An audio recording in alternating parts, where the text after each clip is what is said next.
All right, guys. Glad to have you guys with us today, man. LSU goes into Starkville, 11 a.m. kickoff. Had all the makings for a potential frustrating day for LSU and the boys, man. But Brian Kelly had them guys ready to play. Had them boys warming up in a used car lot early this morning, man. And they come out, man, and they just absolutely dominated Mississippi State. My feelings on the game changed after I kind of watched a little bit of more of Mississippi State and kind of what they were doing on offense. I felt like the matchups were really good for LSU, and basically everybody's hope came to fruition today. LSU used this game to kind of send a statement, man, that that team that we saw a couple weeks ago isn't the team, right? That's not. I like to say, I like to take bigger sample sizes, right? Anybody can judge a team or a person or anything over a split second of thing, but it's like how you do it over a course of time. And from what we've seen from Brian Kelly is over the course of time, he gets his team ready to play, and he has a winning football team, right? And so everybody kind of blew up on the Florida State game, and I understand it's still very early in the season. The sample size is not big, but everybody overreacted week one about how bad LSU was, and nobody kind of just took the bigger picture of the view and said maybe Florida State is that good. Before we jump into things, man, if you guys are watching, man, please subscribe to the channel, man. Like this video. Let me know what you guys are thinking. I'm super excited, man. I am going to be heading out of Charleston on Thursday, heading to Baton Rouge for the game this weekend against Arkansas. So hopefully if you guys see this, man, hopefully you guys can say what's up if you guys see me around. That'd be pretty cool. That being said, man, let's jump right into the game flow. Jayden Daniels was the star of the show. Him and Malik Neighbors were just on the same page all day, giving Mississippi State fits. I don't remember the exact number, but I saw the graphic that ESPN had that Jayden Daniels had tied the completion like in a row record, right, that Joe Burrow had. I don't even remember what it was. It was like 16 or 18 or something like that, right? Either way, Daniels finished the game 30 for 34. The fellas out there that were on the Jayden Daniels hater club, they're having a rough morning.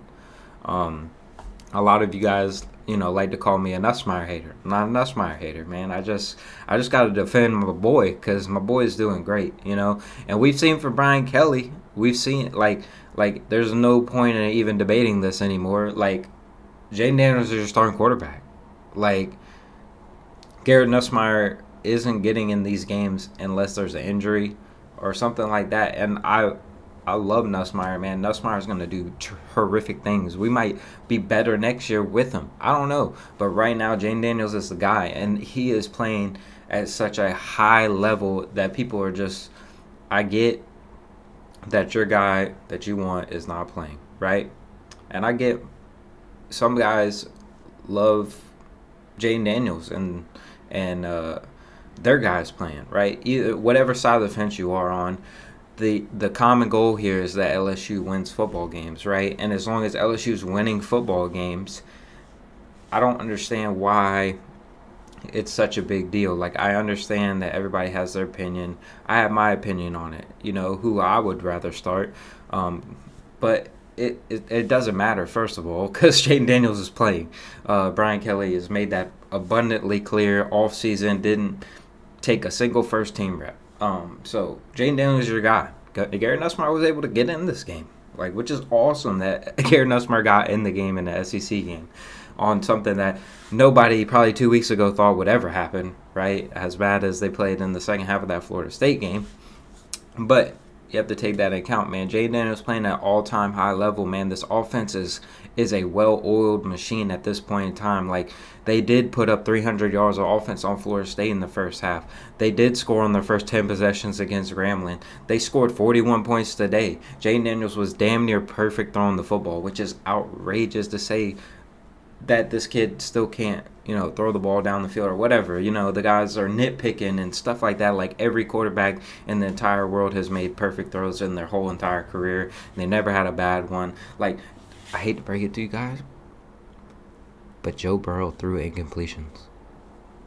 Now, I'm going to let that sink in a little bit because I know that's hard for y'all to hear. But Joe Burrow made bad throws. It's crazy. Tom Brady. He's made a lot of bad throws in his career. So let's not let's not dog my man. Like let's worry about the common goal, right?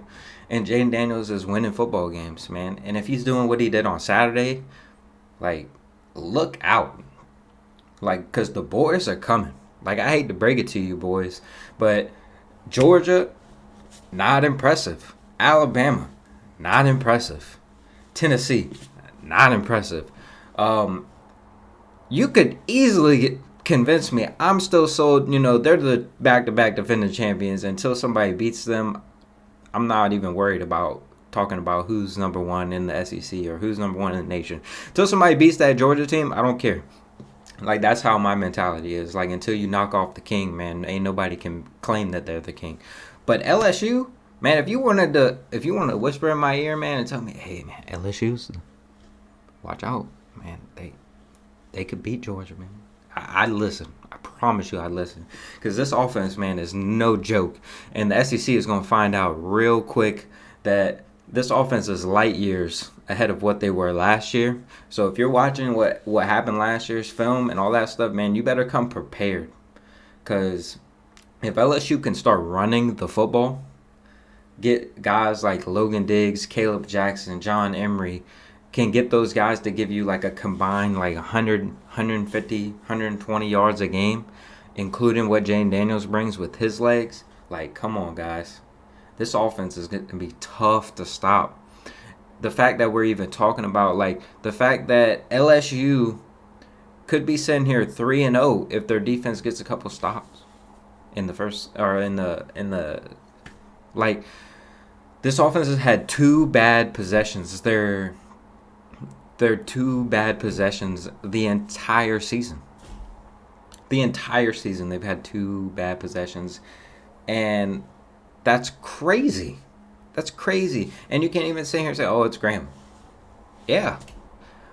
They scored 10 times in a row to start the game. With the back. It was just... And then you got Florida State. You hang 300 yards on that team. In the first half, you're winning by 3 going into halftime. If it not for a shitty fourth quarter, a couple drops. You messed up key plays. Like, that's not a knock on the offense. That's just a knock on the execution of the offense, right? Everybody after that freaking Florida State game was ready to throw Mike Denbrock to the wolves, man. Do you guys see what's going on around the country? Like, everybody's struggling. Like, the transfer portal, NIL stuff has brought more parity. And I'm not talking about parity like elite guys are going to smaller schools now, because that's not happening still. But that guy who is a second stringer at Georgia or a second stringer at Alabama, you know what? That man wants to go play. So, he's gonna go to Missouri and be the number one defensive lineman at Missouri. Like, why not? Like, I don't want to, like, the parity in college football is there. These top teams struggle now, right? You're seeing these struggles because of the depth issues. You're not saying they're all 22 is still the best of the best, right? Alabama's roster is still the best of the best besides that quarterback position that they're so desperately looking for. That Georgia team, their all 22 is still probably head and shoulders above where everybody else is. But good thing games aren't won and lost because of just the 11 guys you put on the field, right? You have to rotate guys in there. And when they rotate in there, if my guy can beat your guy, and we can have some success, then we're going to try to exploit that. And that's what you're seeing teams doing nowadays, man. Like Tennessee going to the swamp yesterday, getting upset by Florida. Like, this league is wide open, guys. And I'm not sitting here preaching that LSU's going to win the SEC, because I damn sure don't know. But I feel pretty goddamn good waking up this morning thinking that. Because Jaden Daniels and the boys are hot. And if you can't see by now that this offense is just humming at a level, and And you just need to take that BS somewhere else, man, because LSU is going to be just fine. They're starting to get their vibe together on defense. I love what I saw yesterday. The physicality was there. Something I was craving for in this game was LSU coming out and physically dominating. And I knew as soon as Harold Perkins got the 15-yard penalty, the kid freaking headbutted him, and he headbutted his ass back. I knew LSU was ready to play, because that was the shit I didn't see against Florida State. That was the shit I saw Florida State doing, getting 15-yarders because they were just being manhandling our guys. And that shit ain't going to play anymore at LSU. Like, you're LSU. Like, you don't get bullied. You are the bully. And as soon as you get that mentality back, the sooner you're going to be able to put this league on notice that shit is changing, right? LSU has the potential, man, to run this shit for a while. All right? LSU's got the potential. With what Alabama does, you go and beat Alabama again in Tuscaloosa. Brian Kelly and the boys are going to run shit out here out west. All right? You got 2 new boys coming in next year. But listen. Telling you guys, man, LSU is firing on all cylinders. If yesterday didn't make you believe that, man, just continue to watch, because it's just going to keep getting better. It's going to be popcorn. There might be a couple stinkers in there. And don't get discouraged, man, even if they lose, because this team is good. This team is a lot better than what the national narrative is on them. A team that got blown out by Florida State, because Florida State's a damn good football team, and LSU played like absolute shit in that fourth quarter. You take away that fourth quarter, granted, Florida State probably wins. Florida State's probably a better team, you know? But the national narrative that LSU sucks because they lost to Florida State is just a travesty. But they're going to find out. They're going to find out. All right, guys, man, that's all I got for you guys today, man. If you like the video, man, make sure you like it, comment on it, subscribe to the channel, do all that fun stuff, man. Can't wait to be in Louisiana this weekend. Heading out on Thursday, going to be at the Arkansas game, night game in Death Valley. Doesn't get any better than that. Until next time, probably going to be filming again on Wednesday, being that I'm flying out. So hope you guys have a great week, a work week. Enjoy your Sunday.